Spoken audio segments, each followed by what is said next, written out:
Alright. So 5 moles का molar mass shall be how much?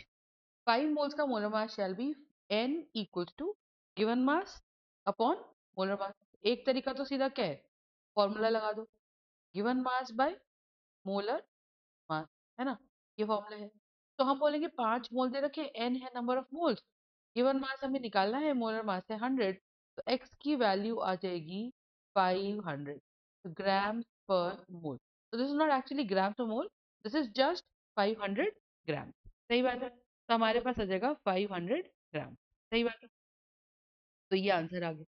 तो this is basically the mass. आप इसको unitary method से भी लगा सकते हो। यूनिटरी मेथड से कैसे लगाओगे?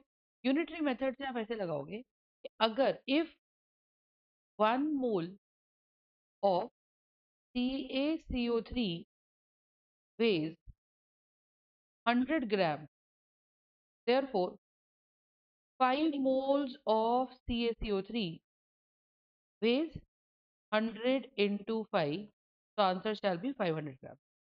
तो ये वाला जो सोल्यूशन हो गया, ये मेरा हो गया यूनिटरी मेथड से, ठीक है, ये हो गया यूनिटरी मेथड से, और ये वाला सोल्यूशन हो गया मेरा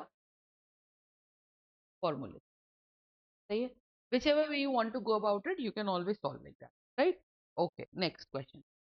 अब कहता है, the vapor density of a gas is 11.2. Calculate the volume occupied by 11.2 grams of the gas at NTP. All right?